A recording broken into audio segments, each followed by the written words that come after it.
जेहेतु दीदी सह एते दूर को पलैबी ता पूर्व घर कम सब सारदे बोली भाविली। इंपोर्टाट काम थिला गाड़ी पूजा। वर्ष सारा से एते हेल्प करुची हमकु, तेणु ता पूजा तो जरूरी। मनीष मान कथा तो कहि परिबिनी, किंतु ए नॉन लिविंग जिंस गुडा बहुत काम इजी कर दिए। पूजा सारिबा परे नेक्स्ट इंपोर्टाट काम थिला मो खाइबा।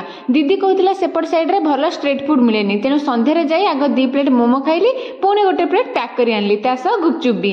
मन शांति करी ओडिसा रे खाइ दी जिबी। किंतु सबुठु कष्ट काम थिला मो धन को एका छाड़ी जिबी। मु ताको मने पकेबी जति कि इंपोर्टाट नो से जदि मते झुरुथिबो ताहाले मते बेसी कष्ट हेबो। पैकिंग बेले इच्छा होतिला काश से लगेज रे पैक कर नै पारंती कि। एइठा ही सबुठु बड़ दुख रहि गेला। लाइफ रे सतरे किछि ग्यारंटी नै। एबे आम घरे थिली, एबे 1.5 किलोमीटर दूर रे आसी पास्ता खाउची। दीदी पाखको आछि ता छुआ संभाळियो बोली, किंतु एते बड़ छुआ केते बेले हे गेला मु बुझी पार। डिनर सारी प्रतिदिन छात ऊपर हमर बुला बुली चले, ता सहे स्वामी स्त्री को टमाट जेरी हरकत भी। आ एठी एबे मु सकाळु घर को आस्थिबा परिबा फळमूळ अरेंज करथिली। आ आम ओडिसा परिका लंका धनिया पत्र दिटा पकेइ दियो बोल तो कहि हबनी, बोझे किनि कानिबाकू पड़िबो। तेणु बेलाय धनिया पत्र बाछिकी रखुची। मते लागुची साग भजा भलिया धनिया पत्र भजा हबो बोधे।